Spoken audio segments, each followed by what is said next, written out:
Hey there, everyone. Pastor Farney here with, as always, I've lost count, maybe the 8th, maybe the 200th video in our series on the Book of Concord as we read through the Lutheran confessions and come to a deeper knowledge and understanding of what the Reformation was all about, and what the Church has been teaching ever since, and truly for a long time before, but now perhaps with more clarity than ever before. Those of you who have been following along know that we are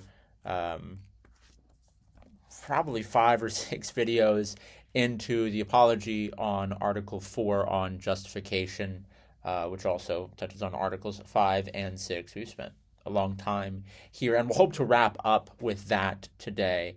There is much, much, much more to look at, but I will try to sort of summarize what comes next. Up to now, we've kind of plowed through every single thing that Melanchthon wrote here. But as we turn towards this section, as he deals with some of the arguments of the opponents, you can kind of tell that he's writing not from his own structure and organization, but as a response to the arguments of the opponents. He's trying to say every Bible verse they've come up with, he has an answer for how it fits into this correct view of justification. So I've done the legwork to read through these for you and kind of summarize some of the main arguments. There are a lot more we could get into, but a lot of them fall along the same lines. And you'll see that even a lot of these fall along the same lines. So we'll hope to summarize that and make our way a little bit more quickly. And by the time we get on to next week, we can start looking at Articles 8 and 9 on the church, kind of move on to a new topic, and yet not a new topic. But that's how it'll be. Every article really builds on the last, but that should be a bit of a refresher. But we're not there yet. We have a few things left to churn through. If my notes are right, when we left off on the last video, we were about paragraph 158. So we'll pick up here with paragraph 159. Let us respond to the question set forth above on why love does not justify. The opponents are right in thinking that love is the fulfillment of the law and that obedience to the law would be righteousness if we kept the law. So the argument here is to say, if love, and of course we should always hear from love, our love, our good works, if our good works, our keeping of the law, is that not righteousness? It's an argument of the opponents. And Melanchthon says, no, that truly is. That's a very good point. That would be righteousness if we were to keep the law. To keep the law is righteousness. To keep the law is to do the will of God, and those who do the will of God are in that righteous relationship with Him. But Melanchthon has a few points on why the whole Reformation project isn't sunk by such a statement. In the first place, he notes for us right off the top, up to this point we have shown that the promises have been given precisely because we are unable to keep the law. Thus, for this reason, Paul denies that we are justified by the law. So the first problem with this line of argument, if love is keeping of the law, and that gives us righteousness, why are you looking for righteousness somewhere else? Just keep the law. Well, the problem is there's no human being who can keep the law. So that the whole project is sunk. If it's through the law, and God would be well within His rights to set things up that way, that you must keep the law or you'll be damned. If He did that, He would just have to damn us all, because none of us can keep the law. After all, the fulfillment of the law requires faith. Faith is indeed part of the law.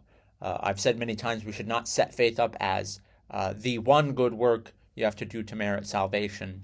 On the other hand, it is in some sense a good work in the sense that it's something commanded by God. And if you do not have faith, if you do not believe God's promises, then you have not kept the law. You kind of see where we're getting at there. It's not that it is that it justifies because it's a good work, although it is indeed a good work, and if you leave it out, you have not kept the law. You cannot even begin to keep the law. And he goes on to talk about how our fulfillment of the law, we do fulfill the law, but always, as he says, the very fulfillment of the law is scanty and impure.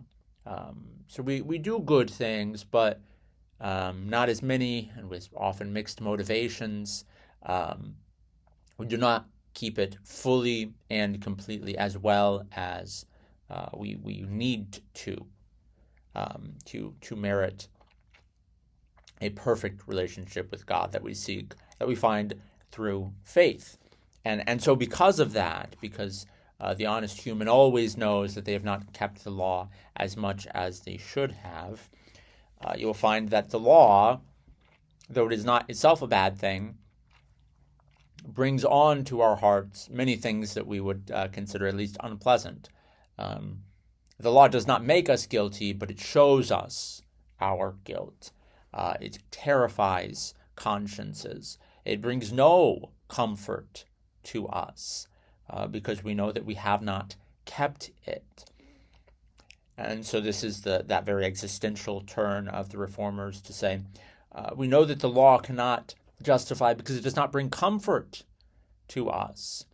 When you're on your deathbed, thinking about your life, thinking about if you will be received into paradise by your Lord, and you think about your keeping of the law, you'll very quickly find that you have not been as loving or as kind or as good or as generous as you ought to have been. You'll have nothing to hold on to, unless you hold on instead to faith. You will despair and turn away from God if you are taught to consider your own works. The Reformers, I don't know that Melanchthon brings it up here, but they know this, and they'll always make reference to medieval monks who on their deathbed, though they have spent decades and decades in nothing but prayer and simple living and reading the scriptures, on their deathbeds, their fellow monks will not comfort them with, "Oh, you have spent so long serving God here," because they've just found that doesn't work. That brings no comfort. Instead, they will comfort them with the simple message, Christ has died for you. Rest in that hope, which kind of shows you this is a theology that comes to the fore in the hardest times. When things are good, you might think you're justified by the law, but at the end of the day, you'll come to find the truth, that it is only by Christ, it is only by faith that we gain any comfort for our conscience, that we know that God is pleased with us for Christ's sake. Okay, we'll continue through this. That was paragraph 179 and following. You'll find another reason I'm summarizing this is because it's at this point that the Latin and German editions, again, while I don't want you to think that the content varies wildly and we somehow have two competing editions, the formatting and organization of the argument is quite different between the two editions. So for the sake of trying to follow along here, that's why I'm jumping around so much. So he says, only that which brings peace to consciences justifies before God. For we are not righteous and made alive as long as the conscience flees the judgment of God and is angry with God.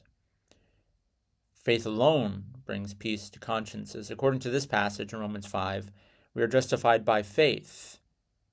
Therefore we have peace. Likewise, from Habakkuk and Romans, the one who is righteous through faith will live, or the righteous one will live by faith. That is, by faith, a person conquers the terrors of death. By faith, a person is uplifted and receives joy and life. And faith brings this peace not because it is a worthwhile work in and of itself, but only because it receives the promise that is offered and does not look upon its own worthiness. Therefore, faith alone justifies, and good works please God on account of faith. What could the opponents possibly bring forward against this argument? What could they possibly come up with against this clear truth? It's wonderful. Well, we'll move on to yet another objection to this, to the idea that, when we're baptized, the Holy Spirit is poured out into our hearts, and we begin to live a righteous and good life. We begin to fulfill the law as much as we need to.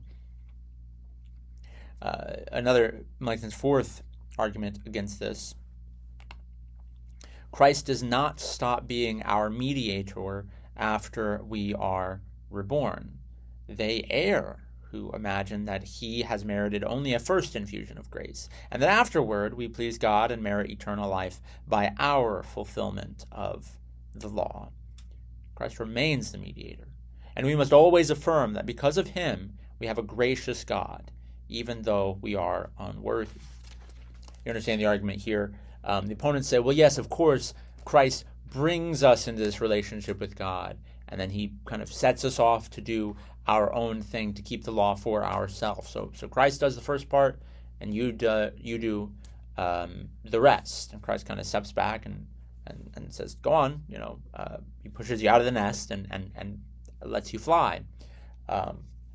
Melanchthon says, no, Christ continues to mediate for us throughout our life, because we continue to sin. We continue to need his redemption. We continue to need his prayers before the Father.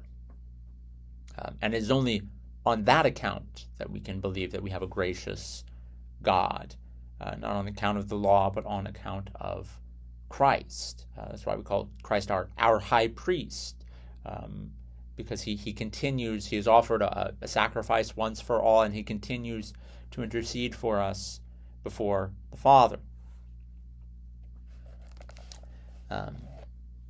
And that his last argument here is somewhat like the one we talked about, the third one we talked about. He says, if we had to believe that after our renewal, that is after baptism, after we come to faith and receive the Holy Spirit, we must become acceptable not by faith on account of Christ, but on account of our keeping of the law. If we had to believe that, our conscience would never find rest. So as we said before, if we will need to depend on the law, we will always have a shaky, uncertain faith. We will have no solid ground to lean on, and ultimately our faith will turn to despair. And he has some wonderful quotes from Augustine, even from Jerome, who you remember is a church father that does speak a little bit more in a favorable way towards the opponent's position. Here, I'll read it for you. Augustine says, all the commandments of God are fulfilled when whatever is not done is forgiven. Therefore, he requires faith even when doing good works, that is, that we believe that we are pleasing to God on account of Christ, and that the works themselves which please God are not worthy in and of themselves. And here's from Jerome. He says, therefore we are righteous at the very point when we confess that we are sinners, and our righteousness consists not in our own merit, but in God's mercy. Therefore it is necessary when we begin to fulfill the law for that faith to be present which affirms that we have a gracious God on account of Christ. For mercy cannot be grasped except by faith. Therefore it is nothing but a doctrine of utter despair to teach that we are accepted by faith, not on account of Christ, but on account of our fulfillment of the law. So even when we are doing good, if we do good without faith, we have done no good at all, and we are not accepted before God. Okay. Skip down to paragraph 183 here and 184. Similar to what I've just said, to all their statements about the law, we can give only one reply. The law cannot be kept without Christ. If any civil works, those are good works done without Christ. If any civil works are done without Christ, they do not conciliate God. They do not make us right with God. Therefore, when works are commended, we must add that faith is required. And that's a very important argument, because Melanchthon will make this throughout the Scriptures, and this will be kind of his key to interpretation. Every time the Scriptures commend us toward good works, he will say, when you read about good works, faith must be included, because good works without faith are no good works at all. So when Jesus tells us to give alms, he means it. We must do so, but we must do so with faith. To do so without faith is no good work at all. The Muslims do this, and are they accounted righteous for that sake? Not at all. They do not have Christ. Therefore, their good works are of no account before the Father.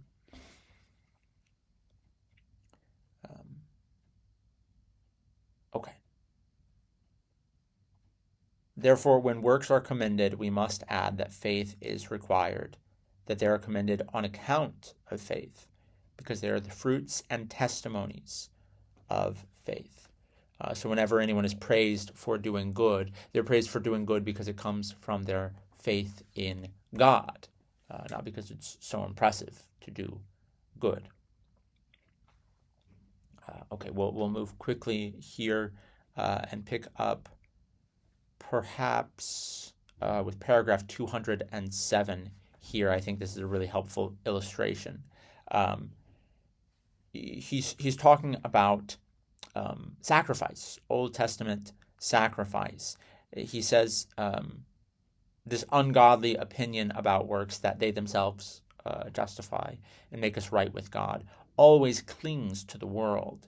The Gentiles had sacrifices, which they took over from the patriarchs.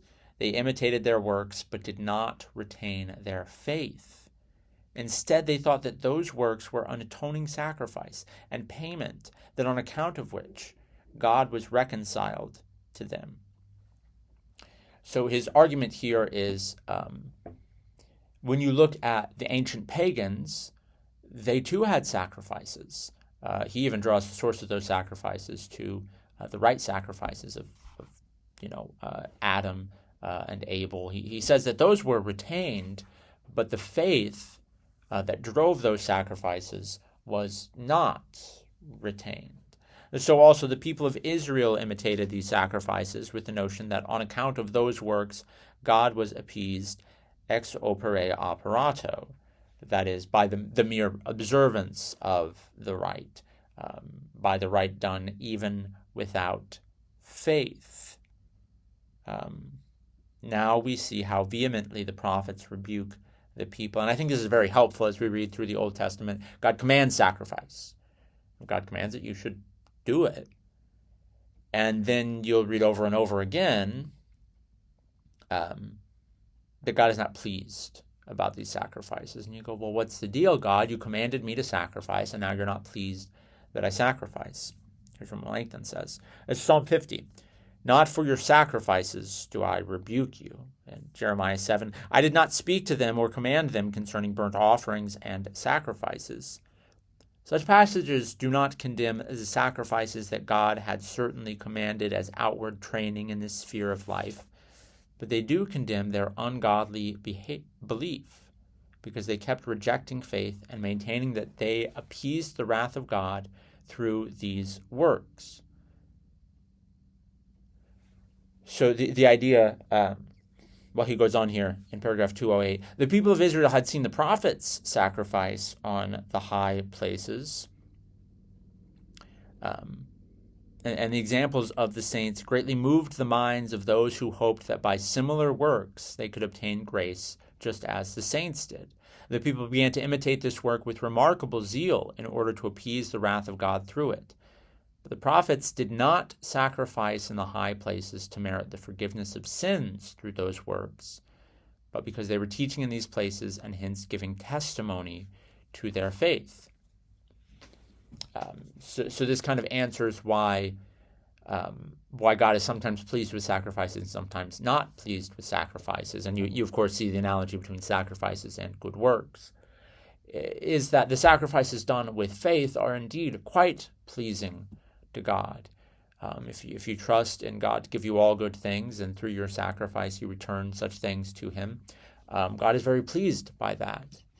Now, if you see that the prophet sacrifice and this pleases God, it may indeed be normal to think, well, God will be pleased also by my sacrifice. It makes some sense, but it is not the sacrifice itself that pleases God, but the faith that leads to that sacrifice, the faith that causes a person to sacrifice, which is why the pagans and the Gentiles and their sacrifices are abominable to God. And even of the people of Israel, when they have lost faith in the true God, God does not accept these sacrifices. He's not pleased by them. Yet the prophets doing the exact same sacrifice with faith are found pleasing before God. And so you see that the active ingredient, so to speak, here is the faith, not the sacrifice. He gives this example even more starkly with Abraham. He says, 209, the people had heard that Abraham had sacrificed his son. Therefore they also put their sons to death, in order to appease the wrath of God by this most cruel and severe act. But Abraham did not offer up his son with the idea that this work was the payment and atoning sacrifice on account of which he would be regarded as righteousness. Thus, in the church, the Lord's Supper was instituted that our faith might be strengthened by the remembrance of the promises of Christ, of which this sign reminds us, and that we might publicly confess our faith and proclaim the benefits of Christ. Just as Paul says, as often as you eat this bread and drink this cup, you proclaim the Lord's death until he comes. But the opponents contend that the Mass is a work that justifies ex opere operato and removes the burden of guilt and punishment in those for whom it is offered. So you see, that's another reason that he kind of chases down this sacrifice rabbit hole, is to make the point that sacrifices please God indeed only through faith, and so he's kind of here attacking the Roman Catholic theology of what the Eucharist does, what the sacrament of the altar does. If it is treated like an Old Testament sacrifice in the minds of the ungodly, where whether or not you have faith, this is a good thing for you, they see it wrongly. Whereas the Lutheran idea is to say that this is only beneficial through faith. And the difference is pretty subtle, I think, here. I don't think we're too far apart. And I should say in the modern age, in the medieval time, I think there's quite a bit to be gained in the Catholic thinking. Excuse me. Their thinking, and the logic's not too bad here, is that receiving communion is always a blessing, is always a good thing. And the problem with the Lutheran view is that it turns it into a conditional thing, right? If you receive the Eucharist with faith, then it is a great blessing. You receive the benefits of Christ for the strengthening of your faith. If you receive it without faith, you receive it to your condemnation.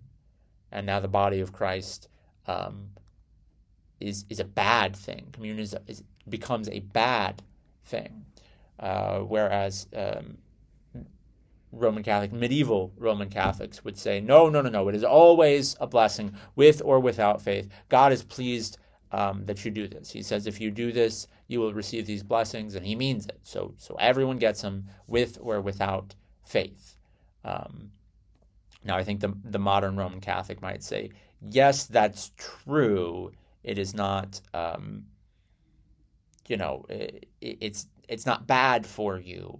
But to receive it without faith is kind of an insult to God, and therefore bad for you. So I don't think we're too far apart there in the modern sense, although there are some real distinctions. But certainly in the medieval sense, there is no bad way to receive communion, which I think just ignores the biblical evidence of Paul saying some eat to their own judgment, that Christ is present either in blessing or in judgment for you, which obviously I think is a more consistent view. And I think over the past 500 years, Rome has come more towards that view, although they find it very hard to ever say they have been wrong or misled. Topic for another day.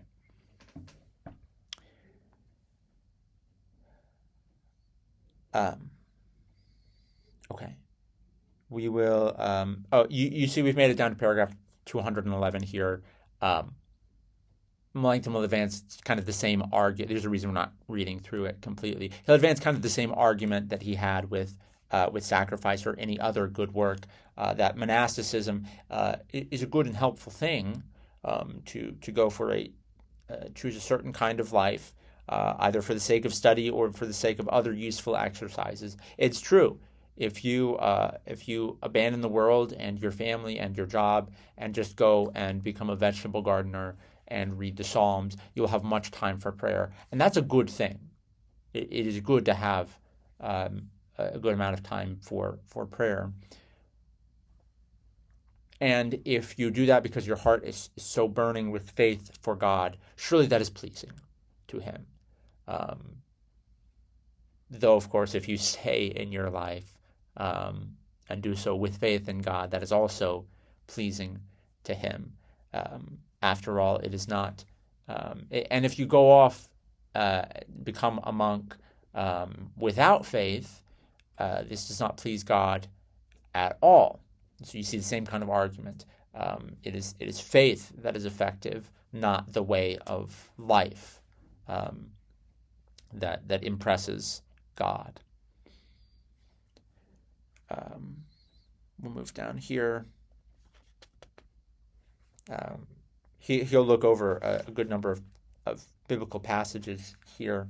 I want to pick up when he starts talking about 1 Corinthians 13, paragraph 225 in my edition.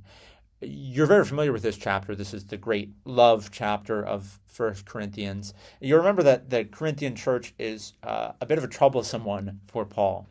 They're always kind of backbiting one another, a lot of division and those sorts of things. And at this point, they're having a lot of trouble with worship. Their worship is disorganized and disordered, and people are, speaking in tongues just kind of willy-nilly, and it's causing a lot of problems, as you might imagine. And so Paul, in chapter 13, talks about love, and at the end of the chapter, he talks about therefore three things remain: faith, hope, and love, and the greatest of these is love. And so the opponents say, well, if this is the greatest and the most important virtue, surely it is the one that justifies before God. And now Melanchthon has a few answers to that. He says, first of all, Paul is talking here not about love for the neighbor. And so he says it's the greatest because it bears the most kind of visible fruits in this life. Which do you want your neighbor to have, faith or love? Well, of course, you want him to have faith, but love gets, my garden weeded by my neighbor. It produces more visible fruits for me as his neighbor, right? You understand that kind of thing. I hope he's hopeful, but at the end of the day, him being loving is going to be more helpful for me in kind of a selfish-looking way. But you see what I'm saying. It produces more fruits. It produces more good works. And so it's the greatest in that sense. I should have just read what Philip has to say. He says, faith and hope deal only with God, whereas love has an infinite number of outward responsibilities toward others. It's great. Nevertheless, let us concede to the opponents for the moment that love for God and neighbor is the greatest virtue because it is the greatest commandment. Love the Lord your God with all your heart and all your soul. From Matthew 22, also from Moses. How then will they draw the conclusion that love justifies? The greatest virtue, they say, justifies. However, just as even the first or greatest law does not justify in the least, neither does the greatest virtue of the law justify.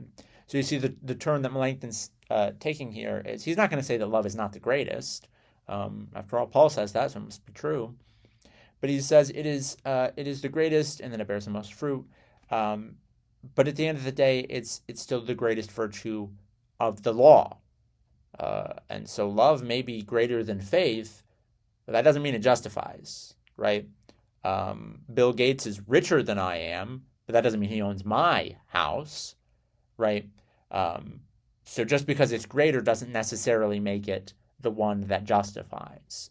That doesn't necessarily make it greater in every sense, in every possibility. After all, it is only faith that justifies and never the law. Okay.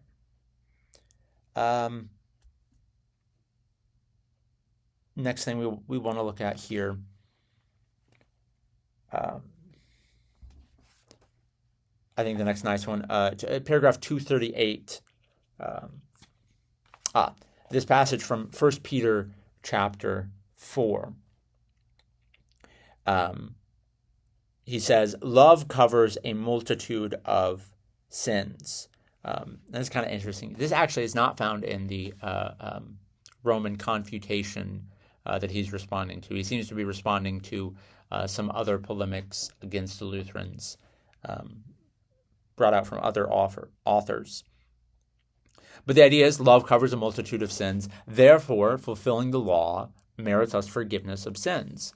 That is one way you could read the passage. I think Melanchthon has a more convincing argument. First of all, Peter is speaking about love towards the neighbor because he connects this passage to the text that commands love for one another.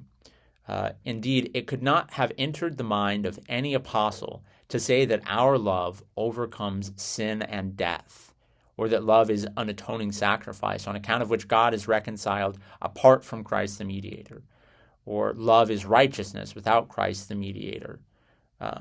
You can kind of see Melanchthon, even he seems to be kind of getting tired of these arguments, saying, do you really think that St. Peter believes that us treating our neighbor kindly overcomes sin and death, or brings us to God without the help of Christ? Do you really think that? I mean, that's ridiculous. Nevertheless, he will give a more logical argument against it. Really, it comes down to this, that love covers a multitude of other people's sins, kind of not in a vertical relationship between myself and God. My love does not cover my sins before God, but in a community, this love can cover up a multitude of sins, right? Who wrongs you in your life more than your spouse, right? Someone who's just very close with you, does a lot of things with you, probably makes a lot of mistakes, and wrongs you greatly. And yet you don't hate your spouse more than anyone in the world. Maybe you do, but you shouldn't, because you love them. And so by that love, a multitude of sins are kind of swept under the rug or are forgiven. My daughter, she's kind of a jerk, right? She pulls my hair, she spits in my face, she does all these things. But I don't mind that because of love. And so you see, in a community, when you love someone, you become very forgiving towards their sins.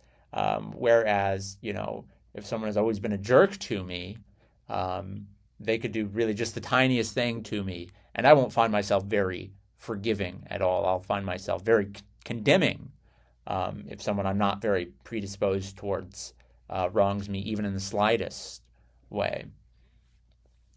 So the idea that Peter's talking here, not about our relationship with God, but our relationship with one another in this world, kind of our community, communal relationship. And you can kind of see this because he's making a reference to Proverbs chapter 10, which says, hatred stirs up strife, but love covers all offenses.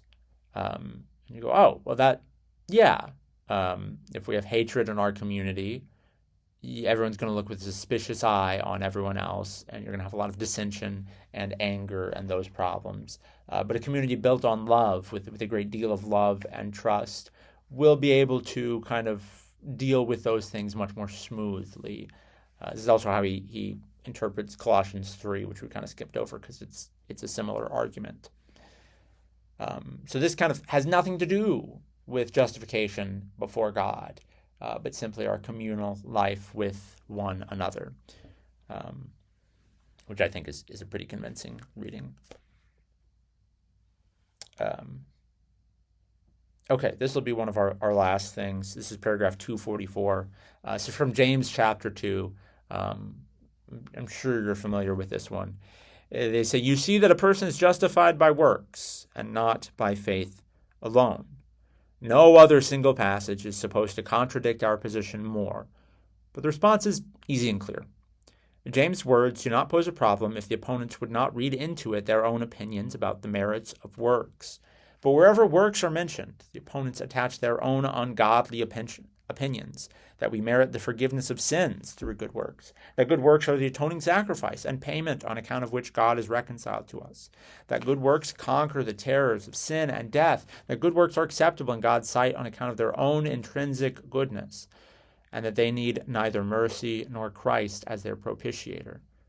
None of these things ever entered into James' mind. And yet the opponents now defend all these things under the pretext that this is James' meaning. And this is a kind of fun. I'll just keep reading. In the first place, we must note that this passage works more against the opponents than against us. For they teach that a person is justified by love and works, but they say nothing about the faith by which we take hold of Christ the propitiator. Indeed, they reject this faith. Not only do they reject it in statements and writings, but they also attempt to wipe it out in the church by sword and torture. How much better is the teaching of James, who does not omit faith or substitute love for faith? Instead, he retains faith so that Christ is not excluded as the propitiator. In the same way, Paul too includes faith and love when he deals with the sum of Christian life in 1 Timothy. He says, "But the aim of such instruction is love that comes from a pure heart, a good conscience, and sincere faith." Melanchthon's first argument here is to say, you think that we are defeated because James talks about love, about faith and works. Well, you only talk about works. So you've completely omitted faith in the first place. We teach both faith and works, though it is not the combination that justifies, although the two are always together. We'll continue here. This is a very important passage, probably worth working through these arguments. In the second place, the subject matter itself shows that the works spoken here are those that follow faith and show that faith is not dead but living and active in the heart. James, therefore, did not think that we merit the forgiveness of sins and grace through good works. After all, he's talking about the works of those who have been justified, who have already been reconciled and accepted, and who have obtained the forgiveness of sins. Therefore, the opponents err when they argue from this passage that James teaches that we merit the forgiveness of sins and grace through good works, and that we have access to God through our works apart from Christ, the propitiator. So saying here that James is, and I think this is probably the strongest argument, James is talking about living faith versus dead faith, right? A faith that produces fruit and a faith that does not. And I always, your kind of Lutheran radar goes up when you hear about kind of such a distinction. Well, how do I ever know that I'm not over here? I think the kind of people over here, first of all, we should be careful to judge others into sorting them into a dead faith or living faith kind of category.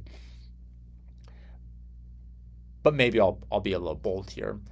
People with dead faith, people who have no need to come to church, have no need to receive the sacraments, people who go, yes, Jesus died for me. Yes, very good, sure.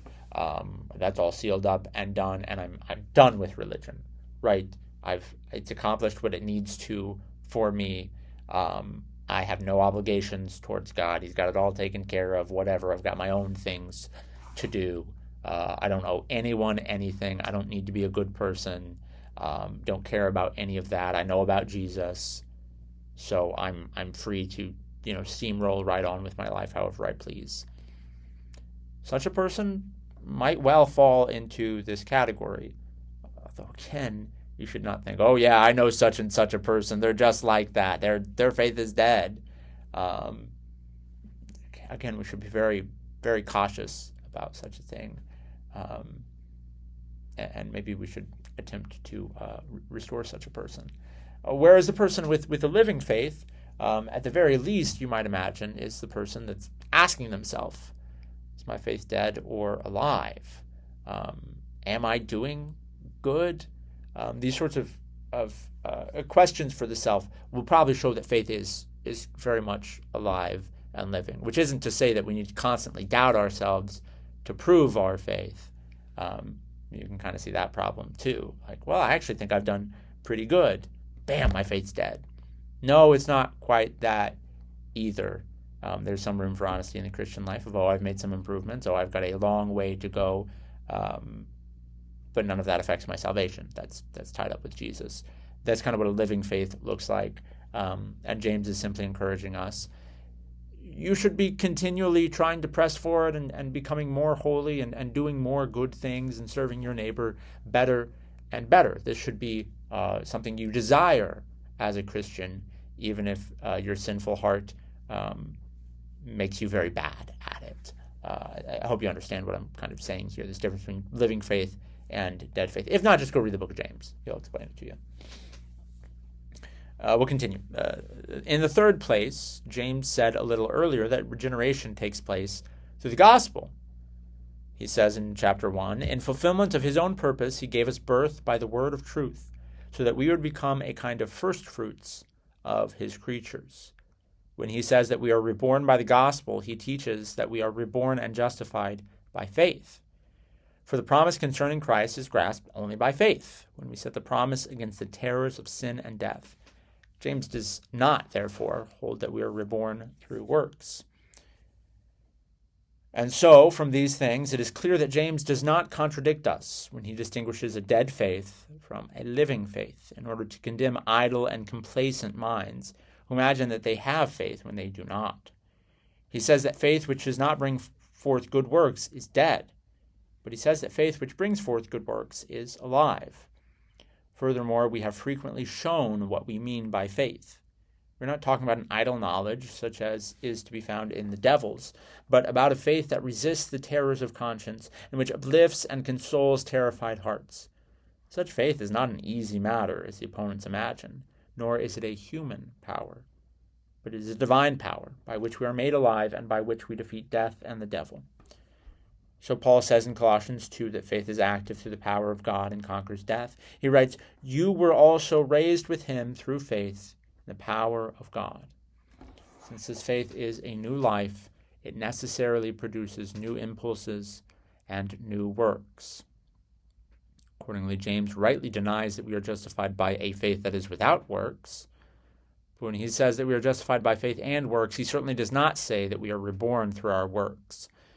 Nor does he say that in part Christ is the propitiator, in part our works are a propitiation. Nor does he describe here the manner of justification. He describes only the characteristics of the righteous after they have already been justified and regenerated.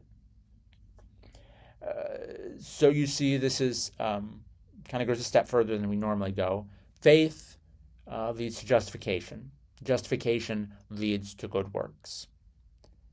So all these things do hold together in kind of a necessary logical sequence. And so if you find yourself not having good works, you might suspect that you are not justified. And if you're not justified, you might suspect that your faith is dead.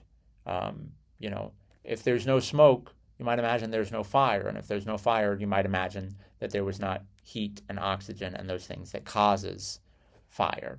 But it is not true to say that smoke causes fire, or to say that heat and oxygen and fuel and smoke cause fire. I hope you pick up the analogy here. One last thing.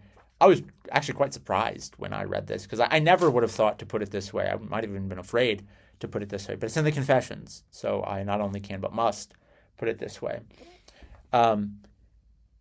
This is from Matthew 6. Jesus says, "If you forgive others their trespasses, your heavenly Father will also forgive you." So the opponents say, well, our forgiveness depends on us doing forgiving. Doing a good work like that is the only way to merit forgiveness. We must not conclude that our forgiving others merits the forgiveness of sins ex opere operato for us. So Melanchthon is saying, no. We must not think that we do forgiving and then we receive forgiveness. This is kind of making God a gumball machine, right? That's not how it works. Christ is not saying this. But just as Christ connects the promise of the forgiveness of sins to other sacraments, so he also connects it to good works. I don't want us to miss this. This is kind of a cool argument. Forgiveness of sins is something that we get from doing good works because those good works come from faith. It's just so interesting. Melanchthon is making the case that our good works function somewhat like the sacraments, that they reinforce our faith, that they build up our faith, that we kind of exercise our faith by doing good things. So when we forgive someone, that is an exercise of faith, and then we can kind of have some assurance that we ourselves are forgiven. Because if we are forgiving, then we will know that we have faith. And if we have faith, we know that we have forgiveness. So it is not the forgiving that merits the forgiveness, but the forgiving is a consequence of the faith that merits forgiveness. I hope you follow that. It's kind of a neat argument that I'd be afraid to make up for myself.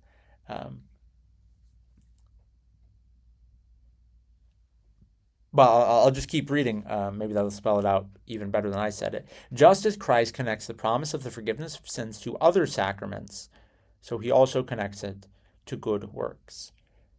Just as in the Lord's Supper we do not obtain the forgiveness of sins by the mere observance of the rite apart from faith, the same is true in this work. Indeed, our forgiving is not a good work except when it is done by those already reconciled. That is, those already reconciled to God, those who have faith and are justified. Accordingly, our forgiving, which indeed pleases God, follows divine forgiveness. However, Christ normally connects law and gospel in this way so that he might convey both the teaching of faith and that of good works, so that he might warn that it is a hypocritical and fake repentance unless good fruits follow, so that we might also have many external signs of the gospel and the forgiveness of sins, which remind and console us, and that we might be able to exercise faith in a variety of ways. Therefore, it is necessary to understand such texts in this way, lest we abolish the gospel concerning Christ, lest, once we reject Christ, we interpose our works as an atoning sacrifice and payment to God, and lest the forgiveness of sins be made uncertain, if it is taught that it depends upon the condition of our works. Such an interesting argument, and I hope you find it helpful as well. But I see that even in summary, I've gone on for a long, long time. There's much more that we could say here, many more arguments that we could go into, and I certainly encourage you to do so, to plumb the depths of all that is treated in Article 4. But I think we've kind of been here long enough. We've seen enough of these arguments. We've kind of got the lay of the land. If you're not convinced now, I don't know what more I could say to you. So we've done it. We've made it through the biggest part of the apology, and we've made it to Articles 7 and 8 on the Church, which are, of course, always intimately connected, but should be different enough to be a little refreshing. So we hope to see you next week as we kind of dig into those. It's another long article, but in this case, long not in 70 pages, but as in about 10 pages in my edition. So should be a longer class, but we should be able to make it through it pretty quickly. And then after that, we look at about one page in the apology for many of these things. But that is enough for today. I thank you for joining us. As always, you are welcome to join us in the meeting room at 11 on Thursdays. And we hope to see you again soon. Take care. God bless.